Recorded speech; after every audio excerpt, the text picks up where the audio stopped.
حضرت عبداللہ ابن عمر رضی اللہ تعالیٰ عنہ فرماتے میں حضور کی مجلس مبارکہ میں بیٹھا تھا، ابو داؤد شریف میں موجود ہے، کہتے ہیں حضور دعا مانگ رہے تھے۔ دعا کیا تھی؟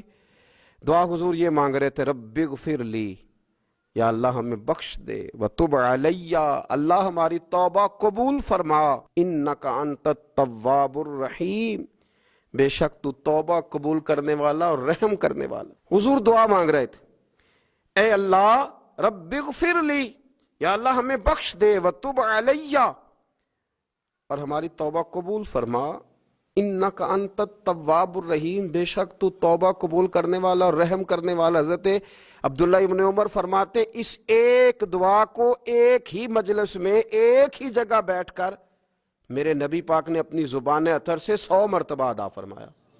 100 مرتبہ حضور نے یہ لفظ کہے، رب اغفر لی وتب علی، رب اغفر لی وتب علی، رب اغفر لی، اے اللہ بخش دے، رحم فرما، وتب علی، بس قبول کر لے نا اب ہماری توبہ، انک انت التواب الرحیم، بے شک تو توبہ قبول کر لیا کرتا ہے، تو رحم فرمایا کرتا ہے۔ ایک ہی مجلس میں 100 دفعہ حضور نے دعا مانگی، دعا مانگ کے پھر دعا مانگی، اور دعا مانگ کے پھر دعا مانگی۔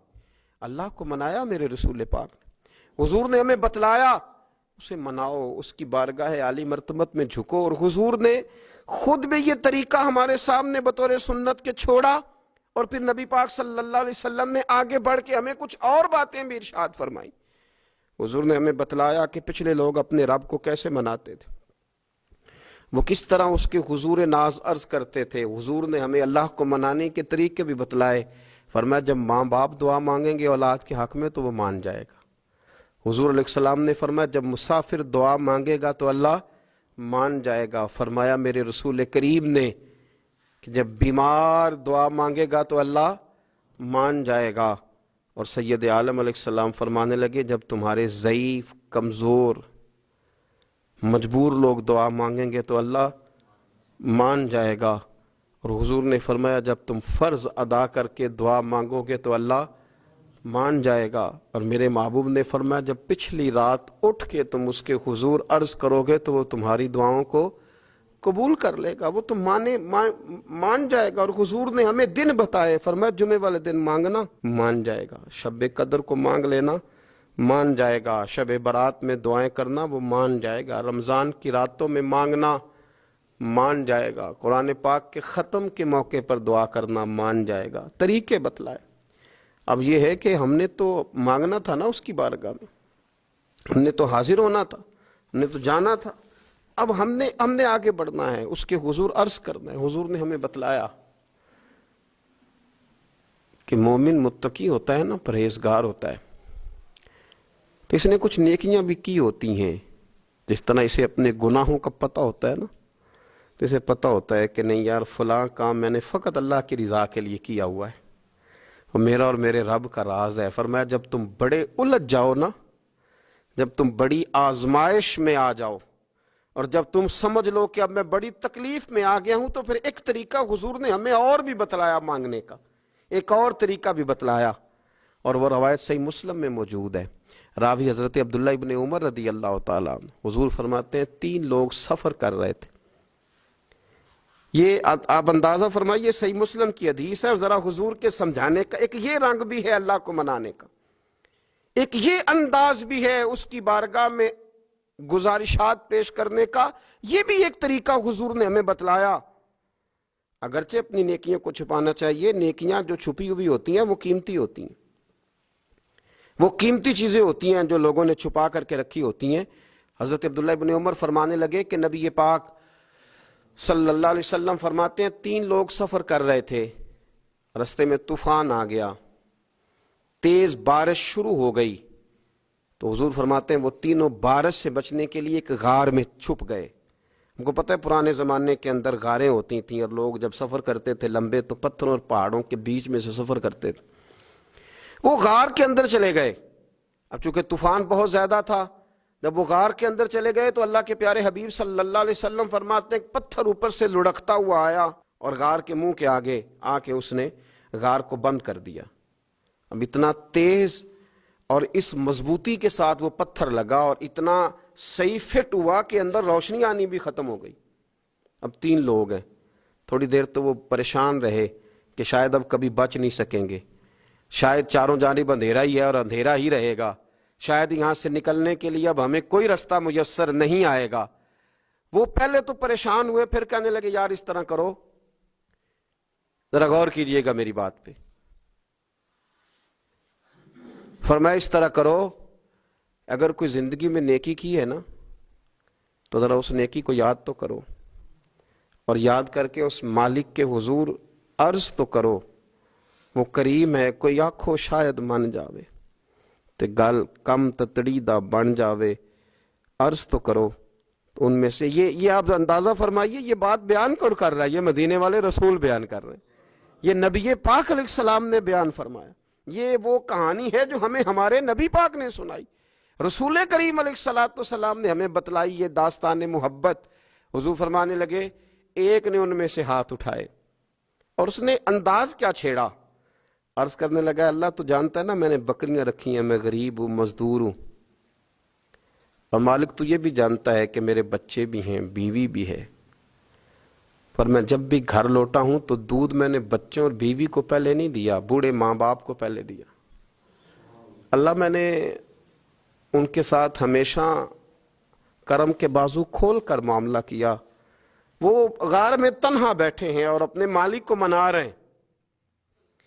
عرض کرتے ہیں اللہ تجھے یاد ہے نا ایک رات جب میں بڑی دیر سے لوٹا تھا، لکڑیاں کاٹتے، درخت تلاش کرتے، مجھے دیر ہو گئی، میں دیر سے لوٹا تھا، نیت یہ کر رکھی تھی کہ دودھ سب سے پہلے ماں باپ کو پلاؤں گا. مالک جب میں لوٹا تو وہ بوڑھے تھک کر کے سو گئے تھے.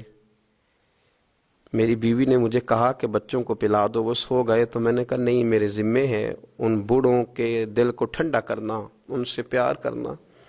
اللہ بیوی مانگتی رہی، بچے طلب کرتے رہے، میری ٹانگوں میں گھومتے رہے، بار بار آتے رہے، پر میں نے دودھ نہیں پلایا. اے مالک فجر ہو گئی، آفتاب طلوع ہونے کا وقت آ گیا، پر میں نے ماں باپ کے بیدار ہونے کا انتظار کیا. اے اللہ وہ جب اٹھے تو ان کی آنکھوں میں جو میرے لیے دعا تھی اور ان کے سینوں میں جو میرے لیے کرم تھا، اگر تیری بارگاہ میں وہ نیکی قبول ہے تو مالک پھر رحم فرما، نہ اس مشکل سے آسانی عطا فرما. سنو سنو، رسول کریم صلی اللہ علیہ وسلم فرماتے ہیں کہ اس بندے کی دعا مکمل ہوئی تو پتھر تھوڑا سا سرک گیا، اور اتنا سرکا کہ آسمان نظر آنے لگا. جس نے ماں باپ کو منایا ہے، ان سے پیار کیا ہے، پھر یہی بات وسیلہ بن جائے گی رب کے ماننے کا، پھر یہ وسیلہ بنے گی، اللہ اس سے مان جائے. پھر رسول کریم صلی اللہ علیہ وسلم فرمانے لگے، دوسرا بولا اور عرض کرنے لگا کہ اے اللہ تو جانتا ہے مجھے اپنے چچا کی بیٹی بھانے لگی تھی، میں اس کی طرف رغبت کرنے لگا تھا، اور میں نے جب اس سے جا کے ارادہ کیا کہ میں تیرا طالب ہوں، تو اس نے مجھے کہا کہ پہلے 100 دینار لاؤ بانا. تو اللہ میں نے مشقت کر کے 100 دینار جمع کیے، اور جب میں پوری طرح اس پر حاوی ہو گیا، وہ میرے قبضے میں آ گئی اور گناہ کا میں نے ارادہ کر لیا، تو اس عورت کے منہ سے ایک جملہ نکلا کہ اللہ سے ڈر. اے مالک وہ میرے قبضے میں تھی، اے اللہ میں گناہ پر قادر تھا، میں چاہتا تو گناہ کر لیتا، لیکن جب اس نے تیرا نام لے کے کہا نا کہ اللہ سے ڈر، اللہ میں ڈر گیا، میں اسے چھوڑ کے آ گیا. اگر تجھے یہ بات پسند ہے تو پھر نکال دینا اس مشکل سے، پھر کر دینا کرم. اللہ میری بھی تو چڑھتی جوانی تھی نا، میں بھی تو سب کچھ کر سکتا تھا، پر تیرے لیے، تیری خاطر میں لذت گناہ سے باز رہا، تو اللہ تو رحمت فرما دے. حضور فرماتے ہیں اس کی دعا مکمل ہوئی تھی کہ پتھر تھوڑا اور سرک گیا. پھر تیسرا بولا اور اس نے بول کے کہا اے اللہ ایک مزدور کو، ایک دیہڑی دار کو، ایک غریب کو میں نے کام پہ رکھا ہوا تھا، یہ تیرا اور میرا راز ہے اللہ. وہ مزدور، وہ دیہڑی دار میرے پاس کام پہ لگا تھا، کچھ چاول میں نے اس کی اجرت مقرر کر دی کہ تو کام مکمل کرے گا تو میں تجھے دوں گا. اور جب اجرت لینے کا وقت آیا تو وہ بگڑ کر ناراض ہو کر چلا گیا. میں اسے ڈھونڈتا رہا، وہ مجھے ملا نہیں. میں نے اس کے چاولوں کی قیمت کاروبار میں انویسٹ کر دی، اس کا تھوڑا سا سرمایہ، پر میں نے کھایا نہیں.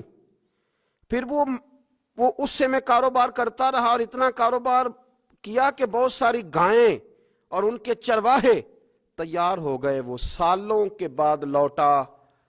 میں نے اس غریب کا مال کھایا نہیں بلکہ بڑھایا, محفوظ کر کے رکھا. وہ سالوں کے بعد لوٹا اور کہنے لگا میرا مال. تو میں نے کہا وہ ساری گائیں تیری ہیں, وہ چرواہا تیرا ہے, یہ سارا کچھ تیرا ہے. تو کہنے لگا تو مجھ سے مذاق کرتا ہے, میں غریب کہاں اور گاؤں اتنی بڑی گائیں کہاں, تو مذاق کرتا ہے. تو میں نے کہا مذاق نہیں, میں نے اپنے رب سے ڈر کے تیرے مال کی حفاظت کی, یہ تیرا ہے. اے اللہ میں کھا بھی تو سکتا تھا نا, پر تجھ سے ڈر کر میں نے وہ سارا محفوظ رکھا. اللہ اگر تجھے میری یہ ادا پسند ہے تو پھر آج مان جانا, آج راضی ہو جا. اللہ کے رسول فرماتے ہیں اس کی دعا مکمل ہوئی تھی کہ پتھر لڑکا اور ان کے لیے رستہ بن گیا. وہ باہر آ گئے تو حضور نے ہمیں بتلایا کہ وہ تمہاری نیکیاں جو چھپی ہوئی ہیں, وہ تمہاری نیکیاں جو تم نے خالص اللہ کی رضا کے لیے کی ہیں, ان نیکیوں ان اعمال کا وسیلہ بھی تمہارے رب کے ماننے کا ذریعہ بن جائے گا. اس کو منایا جائے, اس کے حضور حاضری دی جائے, اس سے بخشش کا سوال کیا جائے, اس کی بارگاہ میں یہ گزارش کی جائے کہ اللہ غریبوں, مجبوروں, کمزوروں اور ان لوگوں کے صدقے جو اللہ رستہ دیکھ رہے ہیں کہ رستہ کب کھلے گا, جو تیری بارگاہ کرم کے سوالی ہیں, ان کے صدقے تو رحم فرما, تو کرم فرما. تو میرے عزیز, ایک اور بات جو اللہ کو منانے کے لیے ہمیں ہمارے پیارے رسول صلی اللہ تعالی علیہ وسلم نے بتلائی کہ جب انسان بہت زیادہ عاجزی کرتا ہے نا, بہت زیادہ عاجزی, تو پھر بھی اللہ مان جاتا ہے. جب وہ اس کے حضور بہت عجز کا اظہار کرتا ہے, بہت زیادہ عجز کا اظہار کرتا ہے, وہ ڈر جاتا ہے اس سے. وَلِمَنْ خَافَ مَقَامَ رَبِّهِ جَنَّتَانِ, فرمایا جو میرے سامنے کھڑے ہونے سے ڈرے گا میں اسے 2 جنتیں عطا کروں گا. حضرت بابا فرید الدین مسعود گنج شکر بابا صاحب رحمۃ اللہ علیہ فرماتے ہیں کہ ایک نیک نوجوان تھا, دن کو روزہ رکھتا, رات کو نماز پڑھتا, پر اللہ سے ڈرتا پھر بھی بہت ہی زیادہ تھا, بڑا ہی ڈرتا تھا. موت کا وقت آیا تو ماں ہی تھی بس اس کی, تو ماں سے کہنے لگا اماں تو میری ماں ہے, میرے ساتھ 3 وعدے تو کر. اس نے کہا پتر تو بتا, آخری ہجکی لے رہا ہے اور اس غریبنی ماں سے تو وعدہ لے رہا ہے, بتا کیا وعدہ ہے. تو عرض کرنے لگا اماں جب میں مر جاؤں نا تو میرے گلے میں رسی ڈال کے تو مجھے گھمانا گھر کے صحن میں, اور لوگوں کو کہنا جو رب کی نافرمانی کرے اس کا یہی حال ہوتا ہے. یہ اعلان کرنا جو اللہ کے نافرمان ہوں ان کا یہی اشر کیا جانا چاہیے. اور اماں پھر دوسرا وعدہ کر, میرا رات کو جنازہ اٹھایا جائے, میں نہیں چاہتا کہ کسی کے منہ سے یہ لفظ نکل جائیں کہ وہ دیکھو اللہ کا نافرمان جا رہا ہے, رات کو میرا جنازہ اٹھانا. اور اماں تیسرا میرے ساتھ وعدہ کر کہ لوگ مجھے دفن کر کے آ جائیں گے تو میری قبر پہ چلی جائے گی. عمل میرے پاس کوئی نہیں, پر مجھے لگتا ہے ماں کے قدموں کی برکت سے عرش کا مالک بھی رحم فرمائے گا. اماں تو وعدہ کر, میرے ساتھ وعدہ کر. بابا صاحب رحمۃ اللہ علیہ فرمانے لگے کہ ماں, بوڑھی ماں نے وعدہ کر لیا. کہا بیٹے ٹھیک ہے, اگر تیری یہی ضد ہے تو میں تیار ہوں. پھر اس نے کلمہ شہادت پڑھا, اس نوجوان کی روح پرواز کر گئی. بوڑھی ماں نے رسی منگائی تو وَلِمَنْ خَافَ مَقَامَ رَبِّهِ جَنَّتَانِ, جو ڈر جائے. اس نے تو کہا تھا نا کہ رسی ڈال کے گھمانا اور کہنا یہ اللہ کا نافرمان ہے, اس کا یہی اشر ہونا چاہیے تھا. لیکن جب ماں گلے میں رسی ڈالنے لگی تو گھر کے ہر کونے سے آواز آنے لگی, خبردار, یہ رب کا دوست ہے, اللہ کے دوستوں کے ساتھ اس طرح کا معاملہ نہ کیا جائے, اسے چھوڑ دیا جائے. اور کہا تمہیں کچھ بھی اور کرنے کی ضرورت نہیں ہے, یہ تو رب کا دوست ہے اور رب کی بارگاہ میں حاضر ہو گیا. کچھ کوئی بندہ کہے گا کہ یہ تو ایک بابا فرید کا سنایا ہوا واقعہ ہے. سنیے, بخاری میں حدیث ہے, نبی پاک صلی اللہ علیہ وسلم نے فرمایا, حضرت ابو ہریرہ رضی اللہ تعالیٰ عنہ راوی ہیں, حضور فرماتے ایک شخص مرنے لگا تو اپنے بچوں سے کہنے لگا کہ میں جب مر جاؤں تو مجھے جلا دینا. اور پھر میرے جلے ہوئے وجود کو پیس دینا، پھر مجھے ہوا میں اڑا دینا۔ پتر مجھے اڑا دینا، مجھے بڑا ڈر لگتا ہے، اگر رب نے مجھ سے حساب پوچھا تو میں قابل نہیں ہوں، اڑا دینا مجھے ہواؤں میں۔ اگر اس نے مجھ سے عذاب لیا تو حساب لیا تو بڑا سخت حساب لے گا۔ حضور فرماتے ہیں، بخاری میں موجود ہے، اس کے بچوں نے اسی طرح کیا، اس کے مرنے کے بعد اسے جلایا، ہوا میں اڑا دیا۔ اللہ کے محبوب فرماتے ہیں رب کریم نے حکم دیا زمین کو کہ اس کے ذرات کو جمع کرو، زمین نے ذرے جمع کیے، خدا نے حکم دیا تو اس کا وجود پھر سے اسی شکل میں آیا۔ تو رب کریم نے فرمایا یہ جو تو نے وصیت کی تو کیوں کی؟ اللہ جانتا ہے کہ نہیں جانتا؟ یہ کی تو کیوں کی؟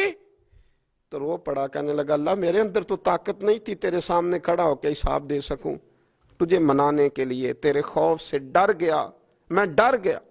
اگرچہ ہمارے بزرگوں نے لکھا ہے کہ آج یہ وصیت کرنا، اس رنگ میں یہ طرز اختیار کرنا درست نہیں، لیکن آپ غور فرمائیے کہ نبی پاک علیہ السلام فرماتے ہیں جب اس نے کہا نا اللہ تجھ سے ڈر کے یہ کیا، تو رب کریم نے فرمایا جا پھر میں نے تیری مغفرت کر دی، کیونکہ اللہ کو پتا تھا یہ دل سے بات کر رہا ہے۔ ایک چوتھی بات میرے رسول پاک علیہ السلام نے فرمایا کہ جب رب نہ مانے تو پھر وہ کمزوروں کے صدقے مان جاتا ہے، پھر وہ ضعیفوں کے صدقے مان جاتا ہے۔ فرمایا اللہ تم سے بارشیں روکنا چاہتا ہے پر تمہارے ضعیفوں، کمزوروں، غریبوں کے صدقے، مجبوروں کے صدقے وہ تم پر بارشیں برساتا ہے۔ حضور فرماتے ہیں رب اشغاذا اغبر لو اقسم علی اللہ لا برا۔ کچھ ایسے لوگ ہوتے ہیں کہ ان کے بالوں میں خاک پڑی ہوتی ہے، چہروں پہ مٹی الجھے ہوئے ہوتے ہیں، لیکن اگر وہ اللہ پہ قسم کھا لیں تو اللہ ان کی قسم بھی پوری کر دیتا ہے، قسم بھی۔ حضرت عبداللہ ابن مبارک فرماتے ہیں، ابن قدامہ نے لکھا ہے، فرماتے ہیں بارش نہیں ہوتی تھی مکے میں، قحط پڑ گیا تو سب لوگ مسجد الحرام سے باہر کھلی جگہ میں نکلے دعا کرنے کے لیے، سب اپنی اپنی دعائیں کر رہے تھے۔ تو میں تھوڑا باہر ہوا تو اچانک ایک غلام آیا، کالا سیاہ رنگ، 2 رکعتیں نماز پڑھ کے تو ہاتھ پھیلائے تو کہنے لگا اللہ مجھے پتہ ہے یہ جو کچھ بھی ہوا ہے میری نافرمانیوں کی وجہ سے ہوا ہے۔ تو ناراض ہو گیا نا، تو نے بارش روک لی، تو ناراض ہو گیا نا، ہمیں سبق سکھانا چاہتا ہے نا، یہ کسی اور کی وجہ سے نہیں، یہ صرف میری نافرمانیوں کی وجہ سے ہوا۔ اللہ رحم فرما، تیرے بندے تھوڑی سی بھی سختی برداشت کرنے کی طاقت نہیں رکھتے، کمزور ہیں، ڈر جاتے، غلام ہے، دعائیں مانگ رہا ہے۔ حضرت عبداللہ ابن مبارک فرماتے ہیں اس نے چہرے پہ ہاتھ پھیرے تو کالی گھٹائیں چھا گئی، بارش ہونے لگی، میں اس کے پیچھے گیا، اس کا گھر ڈھونڈ آیا، تعقب کیا، پیچھا کیا، گھر میں نے تلاش کر لیا، اور گھر کو تلاش کر کے جب میں واپس آیا تو میں نے حضرت فضیل بن عیاض سے ذکر کیا تو کہنے لگے کسی طریقے سے اسے حاصل کرو۔ فرماتے ہیں میں اس کے گھر گیا، اس کے مالک نے مجھے دیکھا تو کہا عبداللہ ابن مبارک میرے گھر، اتنے بڑے ولی، اتنے بڑے درویش، اتنے بڑے محدث۔ میں نے کہا تیرا غلام چاہیے، اس نے کئی غلام دکھائے، میں نے کہا نہیں یہ نہیں، اس نے کہا یہ بڑے بڑے اچھے ہیں، کوئی سے بھی آپ لے لے، خرید لے، میں نے کہا نہیں۔ پھر وہ لاغر صاحب، وہ کمزور صاحب، وہ ضعیف سا نکل کر کے آیا، میں نے کہا یہ مجھے دے دو، تو کہنے لگا یہ تو بیچارہ بے ضرر سا آدمی ہے، کیا لے کے کریں گے؟ میں نے کہا نہیں مجھے یہی چاہیے۔ میں اس کو ساتھ لے کے چلا تو راستے میں پوچھنے لگا آقا میرے اندر تو کوئی ایسی بات نہیں تھی، مجھے کیوں خریدا؟ آپ مجھ سے کیا خدمت لیں گے؟ تو عبداللہ ابن مبارک فرمانے لگے میں نے کہا کوئی خدمت بھی نہیں لوں گا، میں تو خود تیری خدمت کروں گا، میں تیرا بیاہ کراؤں گا، تیرے لیے مکان بناؤں گا، میں تیری خدمت کروں گا، میں تیرا اور تیرے رب کا رشتہ دیکھ چکا ہوں، میں تیرا اپنے مالک کے ساتھ جو تعلق ہے اسے دیکھ چکا ہوں۔ کہتے میں نے یہ لفظ کہے تو مجھے کہنے لگا 2 رکعتیں پڑھ لوں، اب مجھے لے جانا پر 2 رکعتیں پڑھ لوں؟ کہتے میں نے کہا پڑھ لو۔ تو 2 رکعتیں پڑھنے کے بعد میری طرف دیکھ کے کہنے لگا آقا مجھے اپنا حق معاف کر دینا، میں خدمت نہیں کر سکا۔ پھر کہنے لگا اللہ راز تو کھل گیا، اے اللہ راز تو کھل گیا، اللہ تیرا میرا معاملہ تھا، راز تو کھل گیا، راز تو کھل گیا، اللہ راز تو کھل گیا، میں سراپا مخزن راز تھا، میں رہا تھا مدت و راز میں، یہ تو تیرا شوق کے دید کشاں کشاں مجھے کھینچ لایا مجاز میں، اللہ راز کھل گیا۔ یہ لفظ کہتے کہتے کہتے کہتے اس شخص نے کلمہ پڑھا اور اس کی روح پرواز کر گئی، اس کی روح ہی پرواز کر گئی۔ تو کبھی ان کمزوروں کے ذریعے بھی اللہ کو منایا جا سکتا ہے، تو رب کو منانے کی کوشش کریں، اس کے حضور عجز کی کوشش کریں۔ ہر آدمی اپنے گھر میں بیٹھ کر، اپنے مصلے پہ بیٹھ کر، تنہائی میں بیٹھ کر اس سے کہے، اور یاد رکھنا وہ بڑا کریم ہے اور وہ بڑا قدیر ہے، بڑا قادر ہے، 1 منٹ لگاتا ہے اور ہر چیز اس کے کرم میں نہا جایا کرتی ہے، اس کے فضل میں ہر چیز نہا جاتی ہے۔ بوڑھے بھی دعائیں کریں، مائیں بھی دعائیں کریں، اور بچے بھی دعائیں کریں۔ آج دعاؤں کی رات ہے، کھل کر دعا کریں کہ اللہ ہمارے حال پہ رحم فرمائے، اللہ ہمیں سمجھنے کی بھی توفیق عطا فرمائے۔ اللہم صلی علی سیدنا ربنا ظلمنا انفسنا وَإِن لَّمْ تَغْفِرْ لَنَا وَتَرْحَمْنَا لَنَكُونَنَّ مِنَ الْخَاسِرِينَ اللهم أعني على ذكرك وشكرك وحسن عبادتك ربنا اغفر لي ولوالدي وللمؤمنين يوم يقوم الحساب اللهم أعني على ذكرك وشكرك وحسن عبادتك ربنا اغفر لي ولوالدي وللمؤمنين يوم يقوم الحساب۔ اے مالک کریم، آج 15 شعبان المعظم کی عزت والی رات ہے، کرم اور برکت والی رات ہے۔ تیرے پیارے حبیب صلی اللہ علیہ وسلم نے ہمیں فرمایا ہے کہ آج کی رات تم کرم مانگو گے تو اللہ تمہیں عطا فرمائے گا۔